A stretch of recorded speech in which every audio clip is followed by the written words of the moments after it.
En 72 heures, le Burkina Faso passe du quotidien au bord de la rupture. 23 redéploiements autour d'Ouagadougou, des communications chiffrées, des barrages à chaque carrefour, des réunions annulées et des départs diplomatiques discrets composent une mécanique trop ordonnée pour n'être qu'un hasard. Que dit cette accélération sur les pressions extérieures? Et pourquoi Ibrahim Traoré s'impose-t-il dès qu'il est question de l'avenir du Sahel? Si cette cadence est assumée, l'enjeu dépasse la sécurité immédiate. Il touche la souveraineté, la chaîne de confiance interne, l'économie qui se recompose et le refus d'être acculé. La promesse de cette analyse, et c'est clair, est limitée. Fournir une grille de lecture capable d'ordonner les faits, d'identifier les signaux faibles et de relier des indices dispersés sans céder au spectaculaire. Le bénéfice pour le lecteur tient en une formule concise: comprendre le pouvoir par ses mouvements, pas par ses discours. Pour y parvenir, le récit s'appuie sur une méthode simple. Replacer chaque geste dans une chronologie serrée, comparer ce qui change avant et après, puis mesurer les effets concrets sur l'État, l'économie et la société. Ce choix n'est pas anodin, car la crise actuelle brouille volontairement les repères, multiplie les récits concurrents et joue sur la fatigue informationnelle. L'enjeu est donc double. D'une part, éviter la lecture émotionnelle qui transforme chaque rumeur en preuve. D'autre part, ne pas sous-estimer une séquence où la rapidité d'exécution révèle une préparation antérieure. À ce stade, il ne s'agit ni d'accuser ni d'absoudre, mais de comprendre comment un pays, sous pression, teste ses marges de souveraineté et sa capacité à rester cohérent quand le temps se contracte. En moins de 72 heures, 23 unités de sécurité sont redéployées autour d'Ouagadougou, soit près d'un cinquième de la capacité opérationnelle nationale. Ce chiffre, rarement atteint dans les crises récentes du Sahel, signale une anticipation plutôt qu'une réaction tardive, et il éclaire d'emblée la nature de la séquence. À partir de là, le décor change. Les patrouilles s'intensifient, des réunions institutionnelles sont annulées, sans explication publique, et des communications chiffrées apparaissent sur des canaux déjà observés ailleurs dans la région. Pris isolément, chaque indice pourrait sembler banal. Placé dans une chronologie serrée, il compose donc un protocole. La rapidité n'est pas un effet de panique, elle est un langage. Elle dit que l'espace décisionnel se resserre et que le pouvoir cherche à occuper le terrain avant que la menace ne se matérialise. Le contexte géopolitique donne à cette lecture un relief particulier. Le Burkina Faso se situe au croisement de rivalités anciennes, où l'aide, la sécurité et l'influence médiatique s'entremêlent. Dans ce cadre, les euphémismes comptent autant que les mouvements visibles.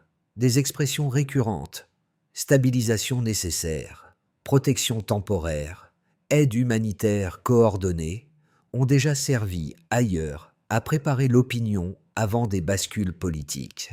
Leur réapparition n'est pas une preuve, mais un signal faible qui mérite d'être noté.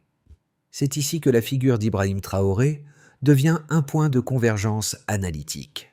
Pour une partie de la population, il incarne la tentative la plus explicite de maintenir une trajectoire souverainiste. Pour certaines chancelleries, il représente un verrou à faire sauter. Cette polarisation n'est pas idéologique par essence.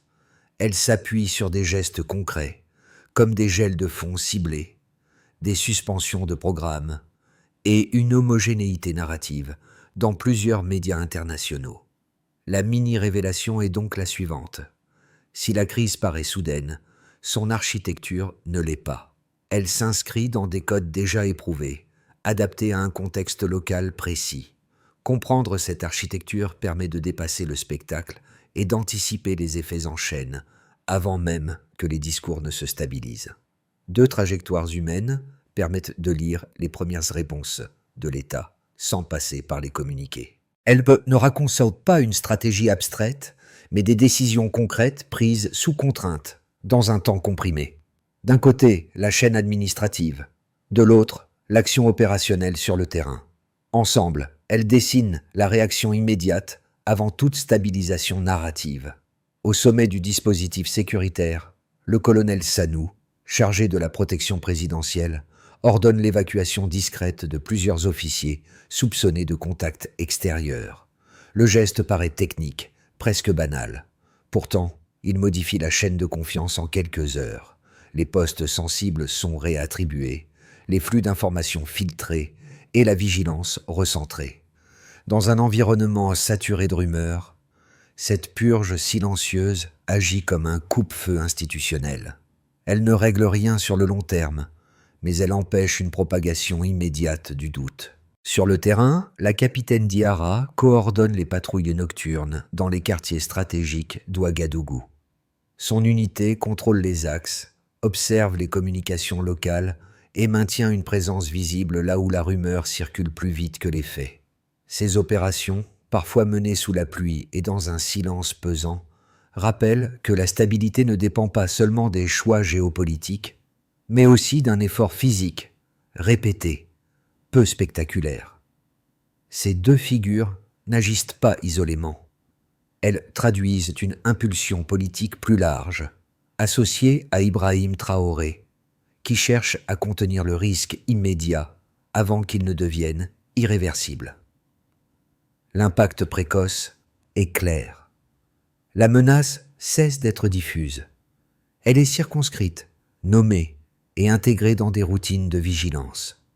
Concrètement, cela tient peu, sinon peu, de mots. Le pouvoir réagit avant d'être débordé. Avant la bascule, le pays vivait dans une routine tendue mais lisible. Les patrouilles étaient espacées, les communications institutionnelles régulières, les marchés bruyants, les diplomates visibles. Rien n'indiquait une rupture immédiate. Puis, en quelques heures, le rythme change. Les services de renseignement détectent des échanges chiffrés inhabituels, utilisant un lexique déjà repéré lors d'opérations clandestines ailleurs dans le Sahel. Ces mots paraissent anodins, mais leur répétition signale un déclencheur. La séquence est activée. Le premier choc est discret. Des drones non identifiés survolent brièvement la zone militaire nord. Leurs trajectoires sont propres, presque expérimentales, comme si l'objectif était de mesurer la réactivité plutôt que de frapper. Dans le même temps, des tracts anonymes circulent en ville. Le vocabulaire est si familier, les formules presque copiées de précédents, observées à Bamako, Niamey ou Tripoli avant des tentatives de renversement. La répétition est trop exacte pour être spontanée. Ce n'est plus une alerte isolée, mais un faisceau convergent. La montée en tension s'accélère le lundi. Les garnisons régionales signalent des perturbations dans leur transmission. Plusieurs réunions prévues dans des ambassades sont annulées sans explication, et certains fonds diplomatiques sont gelés sans préavis. Ces gestes, en apparence administratifs, ajoutent une couche de pression. L'État comprend que le temps joue contre lui. Les permissions militaires se sont suspendues, les unités se repositionnent, et la capitale commence à se refermer sur elle-même. La nuit marque le point culminant. Les sirènes retentissent. Des barrières passent et apparaissent autour du palais présidentiel. L'aéroport passe sous contrôle total. La télévision nationale renforce sa sécurité interne. Les rues se vident, les habitants se cloîtrent chez eux, tandis que les convois blindés avancent sous la pluie, leurs phares découpant un paysage figé. Chaque carrefour devient un poste d'observation. La tension n'est plus abstraite, elle est physique, presque palpable. Au cœur de ce chaos maîtrisé, Ibrahim Traoré prend la parole. Le ton est calme, sans emphase. Il ne cherche pas à dramatiser, mais à reconfigurer l'interprétation des événements. Cette intervention agit comme un stabilisateur symbolique. Elle ne dissipe pas la menace, mais elle fixe un cadre. Le pays n'est pas en train de céder, il est en train de se défendre. Les heures suivantes constituent la phase de retombée immédiate. Les forces loyales tiennent leur position. Les signaux de panique ne se transforment pas en rupture. Pourtant, cette accalmie n'est pas un retour à la normale. Elle laisse derrière elle une certitude nouvelle. Ce qui vient de se produire n'est pas un accident. C'est un test. Et un test, par définition, appelle d'autres tentatives sous des formes différentes. Avant la crise, le dispositif sécuritaire fonctionnait sur un régime d'alerte graduée, avec des redéploiements ponctuels et limités. Après le déclenchement, 23 unités sont repositionnées en moins de 72 heures, soit environ 18% de la capacité opérationnelle nationale. Ce saut quantitatif marque un passage net d'une posture de surveillance à une logique de préemption, indiquant que l'État a choisi d'agir avant que la menace ne se matérialise pleinement. Ce mouvement prend pleinement sens lorsqu'on le met en regard d'un autre élément. Sur le plan économique, les échanges commerciaux avec plusieurs partenaires occidentaux reculent de 22% sur la période immédiate suivant la séquence. À première vue, la contraction peut évoquer un choc négatif. En réalité, les marchés locaux ne s'effondrent pas. Les flux se redirigent partiellement vers des circuits régionaux et les importateurs ajustent leur chaîne d'approvisionnement. La baisse devient un ajustement contrôlé plutôt qu'un effondrement brutal. La donnée dit une chose simple, l'économie encaisse, mais elle ne rompt pas ce facard. Un autre élément important concerne la perception publique.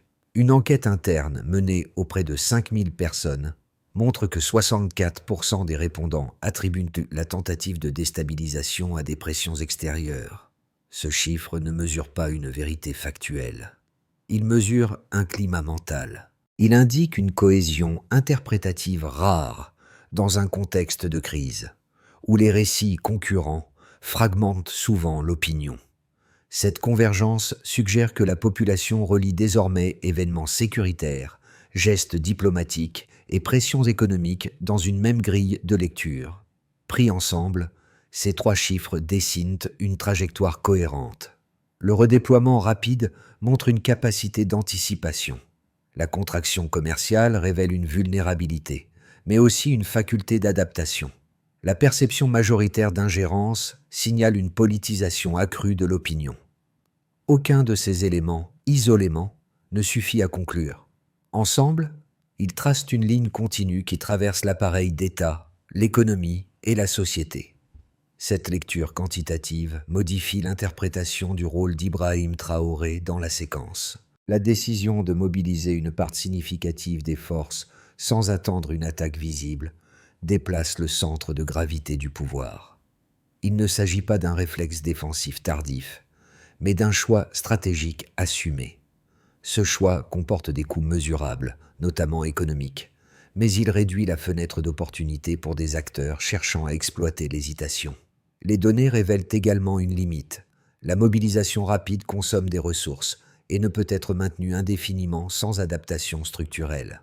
La contraction des échanges extérieurs impose des arbitrages budgétaires. La cohésion de l'opinion, enfin, reste conditionnée à la capacité du pouvoir à éviter l'usure et la fatigue informationnelle. Les chiffres éclairent la crise, mais ils n'en garantissent pas l'issue. La valeur de cette phase d'analyse froide tient donc à sa fonction. Elle permet de sortir du récit spectaculaire pour mesurer ce qui a réellement changé. Elle montre que la tentative de déstabilisation n'a pas seulement échoué. Elle a provoqué un réajustement rapide des réflexes nationaux. La suite dépendra moins d'un événement unique que de la capacité à transformer cette réaction chiffrée en méthode durable. Deux lectures solides s'affrontent aujourd'hui sur la trajectoire du Burkina Faso, et chacune mérite d'être exposée dans sa forme la plus rigoureuse avant toute conclusion. La première, largement relayée dans certaines analyses occidentales, affirme que la stratégie actuelle accroît les risques régionaux.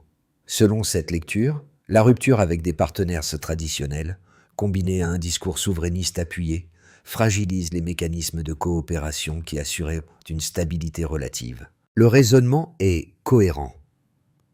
Moins de coordination multilatérale signifierait plus d'incertitude sécuritaire, et cette incertitude pourrait attirer des acteurs opportunistes aux intentions ambiguës. La seconde lecture, davantage portée par des observateurs africains, soutient l'inverse. Elle considère la période actuelle comme une correction plutôt qu'une fuite en avant.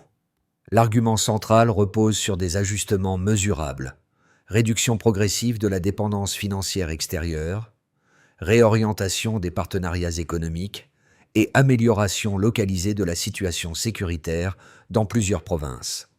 Dans cette perspective, la stratégie ne crée pas le risque. Elle tente de le redistribuer pour sortir d'un déséquilibre ancien. Le pouvoir n'isole pas le pays, il redéfinit ses marges d'autonomie. Ces deux positions reposent sur des expériences historiques réelles. La première rappelle que des ruptures mal maîtrisées ont déjà conduit à des impasses. La seconde souligne que le statu quo antérieur n'a pas empêché la dégradation sécuritaire. La confrontation devient donc analytique plutôt qu'idéologique. Les données récentes montrent que le pays ne s'effondre pas sous la pression, mais qu'il ne triomphe pas non plus. Les attaques contre certaines infrastructures stratégiques diminuent, tandis que les tensions diplomatiques persistent sans déboucher sur un isolement total. C'est ici que l'angle se précise. La stratégie associée à Ibrahim Traoré apparaît moins comme un pari aveugle que comme un apprentissage sous contrainte. Elle accepte un risque à court terme pour corriger une dépendance structurelle. Cette approche n'annule pas les dangers pointés par les critiques, mais elle explique pourquoi le pouvoir persiste malgré les coups. La question n'est donc pas de savoir qui a raison en théorie, mais quel modèle produit des effets observables dans le temps. À ce stade, la séquence bascule discrètement. Ce qui échoue sur le terrain matériel se reconfigure dans l'espace informationnel, plus lent, plus diffus, mais souvent plus durable. Les signaux extérieurs se font moins visibles, tandis que d'autres offensives prennent le relais. Campagnes de désinformation, messages anonymes ciblés, insinuations répétées sur la fragilité du pouvoir. La crise cesse d'être un événement spectaculaire. Elle devient une pression continue. Dans ce nouveau cadre, la posture d'Ibrahim Traoré évolue. Les apparitions publiques se font plus brèves, presque techniques. Le ton n'est plus celui de l'alerte, mais de la normalisation. Il ne s'agit plus de mobiliser, mais d'installer une routine de vigilance. Cette inflexion est stratégique. Elle transforme la peur en protocole et l'exception en méthode. Le pouvoir cesse de répondre coup par coup. Il cherche à anticiper l'usure. Parallèlement, les institutions ajustent leurs réflexes. Les transmissions sont davantage cloisonnées, les circuits décisionnels resserrés et les zones sensibles compartimentées. Rien de spectaculaire, mais une accumulation de micro-ajustements qui modifient la dynamique globale. Le cœur du dispositif se déplace. L'enjeu n'est plus d'empêcher un coup visible, mais de maintenir la cohérence face à une fatigue organisée. La révélation de mi-parcours tient donc en une idée simple. L'échec d'une tentative brutale n'annonce pas la fin du risque. Il ouvre une phase plus longue, où la stabilité dépend moins de la force que de l'endurance collective. Comprendre ce glissement est essentiel pour saisir ce qui vient ensuite. Les effets de la séquence ne se limitent pas au cercle sécuritaire. Ils se diffusent progressivement dans l'ensemble du système burkinabé, avec des impacts différenciés selon les acteurs. Lire ces conséquences par couche permet de mesurer ce qui a réellement changé, au-delà du moment de tension initiale. Pour l'État, la première conséquence est organisationnelle. Les chaînes de commandement se resserrent, les processus décisionnels se centralisent et les marges d'improvisation se réduisent. Sous l'impulsion d'Ibrahim Traoré, la part du budget consacrée à la sécurité progresse nettement, au détriment d'autres priorités administratives. Ce choix renforce la capacité de réaction immédiate, mais il crée aussi une contrainte durable. Maintenir la cohérence institutionnelle sans épuiser les ressources ni figer l'action publique dans l'urgence permanente. Pour les entreprises, l'impact est plus contrasté. Les secteurs liés aux échanges extérieurs, notamment l'industrie minière et l'import-export, subissent un choc d'incertitude.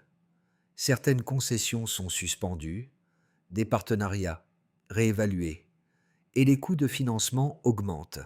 En parallèle, des acteurs locaux et régionaux gagnent en importance. La contraction n'est donc pas uniforme. Elle pénalise les modèles dépendants de l'extérieur, tout en ouvrant des opportunités à ceux capables de s'inscrire dans des circuits africains plus courts et plus flexibles. Pour la population, les effets sont immédiats mais nuancés. L'inflation alimentaire progresse. Les ménages les plus vulnérables ressentent la pression et la peur de rupture pèse sur le quotidien. Pourtant, des mécanismes d'adaptation émergent rapidement. Solidarité de voisinage, circuits informels et entraide communautaire amortissent une partie du choc.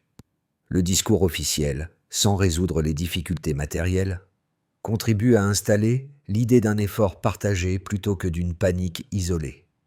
Au niveau régional, enfin, la crise agit comme un catalyseur. Les coopérations sécuritaires avec le Mali et le Niger se renforcent, créant un bloc plus coordonné face aux menaces transfrontalières. Cette dynamique réduit certaines incursions, mais elle complique aussi les relations avec des partenaires occidentaux, habitués à des schémas d'influence différents. Le Burkina Faso n'apparaît plus comme un acteur isolé, mais comme un pôle d'un rééquilibrage en cours. Ces 4 niveaux dessinent une même trajectoire. Ni effondrement, ni stabilisation confortable, mais une mutation accélérée sous contrainte, où chaque acteur ajuste ses pratiques à un environnement plus dur, plus politisé et moins prévisible. À moyen terme, l'évolution du Burkina Faso peut être lue à travers 3 scénarios plausibles. Ils ne sont pas des prédictions, mais des cadres d'analyse, permettant d'anticiper les tensions sans céder au déterminisme. Chacun repose sur des dynamiques déjà visibles et sur la manière dont elles pourraient s'amplifier ou se corriger dans le temps. Une première trajectoire plausible est celle d'une consolidation sous pression. Dans cette trajectoire centrale, l'État parvient à maintenir une stabilité relative. Les forces de sécurité, réorganisées après la crise, continuent de sécuriser les axes stratégiques, tandis que l'économie s'adapte lentement à un environnement plus contraint. Les tensions diplomatiques persistent, mais se routinisent. Les partenaires extérieurs ajustent leurs attentes à une nouvelle normalité. Un Burkina Faso plus prudent, plus opaque, mais fonctionnel. Le risque ne disparaît pas, il devient gérable. La société s'habitue à une vigilance prolongée, sans basculer dans la paralysie. Une deuxième trajectoire, plus favorable, serait celle où l'ancrage souverain se confirme. Ici, les réorientations engagées produisent des effets cumulatifs. Les partenariats régionaux et panafricains gagnant en densité. Les circuits économiques alternatifs se stabilisent et la dépendance extérieure recule sensiblement. Les provinces sécurisées s'étendent progressivement, améliorant les flux commerciaux internes. Dans ce contexte, la stratégie associée à Ibrahim Traoré apparaît rétrospectivement comme un point d'inflexion. L'administration gagne en professionnalisme, la société civile s'implique davantage dans les débats de gouvernance, et le pays consolide une marge d'autonomie plus lisible sur la scène régionale. Une troisième trajectoire, plus dégradée, serait celle d'une fragmentation contrôlée. Ce scénario suppose un choc externe majeur, sanctions élargies, cyberattaques massives ou sabotage économique ciblé. Sous pression, l'État multiplierait les mesures d'urgence, recentralisant encore davantage la décision. La cohésion sociale serait mise à l'épreuve et certaines lignes de fracture interne pourraient se raviver. Le système ne s'effondrerait pas nécessairement, mais il se rigidifierait, réduisant la capacité d'initiative locale et augmentant le coût politique de chaque choix. Face à ces 3 chemins, une règle s'impose, raisonner en cohérence plutôt qu'en fatalité. La trajectoire finale dépendra moins d'un événement isolé que de la capacité à vérifier les décisions, corriger les erreurs et maintenir un équilibre entre vigilance et ouverture. Au-delà des institutions et des équilibres géopolitiques, la crise redessine le quotidien de celles et ceux qui n'exercent aucun pouvoir direct, mais qui en subissent les effets. 3 groupes, souvent relégués à l'arrière-plan des analyses, offrent une lecture plus fine de ce que signifie vivre dans un pays placé sous vigilance prolongée. Les travailleurs urbains ressentent en premier la contraction de l'incertitude. Chauffeurs, commerçants, employés des services voient leurs marges se réduire, leur routine se fragmenter et leurs revenus devenir plus irréguliers. Les coupures, les rumeurs et les variations de prix compliquent la planification la plus simple. Pourtant, des ajustements émergent. Les déplacements sont optimisés, les ressources mutualisées et les réseaux informels gagnent en importance. L'incertitude devient un paramètre intégré, non plus une anomalie paralysante. Les familles rurales, souvent moins visibles médiatiquement, vivent une transformation plus lente mais profonde. L'insécurité modifie les rythmes agricoles, les choix de culture et les circuits d'approvisionnement. En réponse, les villages diversifient les semences, renforcent le stockage collectif et développent des formes d'autonomie énergétique modestes mais efficaces. Cette adaptation contrainte produit une compétence durable, savoir tenir malgré des flux irréguliers et des horizons flous. La jeunesse en formation traverse cette période comme un apprentissage politique accéléré. Étudiants et apprentis découvrent que la souveraineté n'est pas un slogan abstrait, mais une suite de décisions concrètes aux effets tangibles. Les débats se multiplient dans les salles de classe et en ligne. Beaucoup développent une lecture plus critique des récits, reliant discours officiels, pression extérieure et réalité vécue. Cette génération acquiert une maturité civique précoce, façonnée par l'instabilité. À travers ces trois groupes, une constante apparaît. La crise n'est pas seulement une épreuve, elle devient un processus de transformation silencieuse. C'est dans ces ajustements ordinaires, plus que dans les déclarations, que se mesure la profondeur du moment traversé. Sortir d'un état d'alerte prolongé exige autre chose qu'une posture défensive. La stabilisation durable repose sur une méthode explicite, traduite en étapes lisibles, avec des responsabilités claires et des critères de suivi.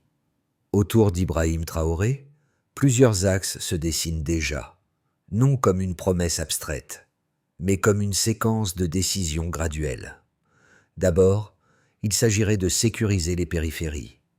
Les forces locales, appuyées par les unités régionales, concentrent leurs efforts sur les zones frontalières sensibles. L'objectif est simple, réduire les incursions et restaurer des axes de circulation prévisibles. L'indicateur clé n'est pas l'annonce politique, mais la baisse mensuelle des incidents enregistrés. Ensuite, il s'agirait de réorienter les flux économiques. Les ministères économiques renforcent les corridors commerciaux avec les partenaires régionaux afin de limiter la vulnérabilité aux ruptures extérieures. La mesure de suivi devient la part des importations issues de circuits africains comparées aux anciennes dépendances. Puis, il s'agirait de produire davantage localement. Coopératives minières, semences locales et unités agroalimentaires sont développées comme des amortisseurs structurels. Ici, le critère n'est pas la croissance rapide, mais la progression de l'autosuffisance dans quelques filières pilotes clairement identifiées. Parallèlement, il s'agirait de discipliner la communication. L'administration et la presse nationale renforcent les pratiques de vérification et de contextualisation. Le succès se mesure moins par le volume d'informations que par la réduction des rumeurs persistantes. Enfin, il s'agirait d'institutionnaliser la vigilance. L'expérience accumulée est documentée, transmise et intégrée dans des cadres civiques durables. L'objectif est de transformer une réaction conjoncturelle en compétence collective, sans installer l'exception comme norme. Cette feuille de route ne garantit pas l'absence de crise. Elle offre un cap. Et, dans un environnement instable, un cap vaut parfois plus qu'une promesse. Dans les rues, été où les patrouilles nocturnes s'étaient installées sous la pluie, le calme revient par fragments, jamais d'un seul bloc. Les silhouettes croisées, commerçants rouvrant leurs étals, étudiants reprenant le chemin des cours, agents veillant au carrefour, prolongeant les gestes discrets observés au début de la crise. Le motif réapparaît. La vigilance n'est plus seulement une réponse que sécuritaire, elle devient une habitude collective. Le nom d'Ibrahim Traoré circule encore, mais différemment. Il ne domine plus chaque instant du récit public. Il sert de repère, comme un point fixe autour duquel s'organisent des efforts multiples et souvent anonymes. Cette distance relative change le sens de l'autorité. Elle déplace l'attention du chef vers la discipline partagée, de l'exception vers la continuité. Ce rappel du motif initial, décisions administratives d'un côté, actions de terrain de l'autre, montre que rien n'a été vain. Les gestes n'étaient ni héroïques ni spectaculaires. Ils étaient répétés, imparfaits, parfois silencieux. C'est précisément cette répétition qui transforme une alerte en apprentissage. La séquence vécue ne se referme pas comme un épisode clos. Elle laisse une trace. Elle enseigne qu'une souveraineté vécue ne se proclame pas. Elle se pratique, jour après jour, dans la constance des choix et la mémoire des risques évités. L'histoire qui vient d'être déroulée ne s'achève pas avec la dissipation de la tension immédiate. Elle continue de vivre dans les discussions ordinaires, les choix quotidiens et les manières d'interpréter ce qui vient de se passer. Le Burkina Faso entre dans une phase où l'attention collective compte autant que les décisions officielles, et où chaque récit concurrent peut soit renforcer la cohérence, soit rouvrir les fractures. Dans ce contexte, suivre l'actualité ne signifie plus seulement consommer des informations.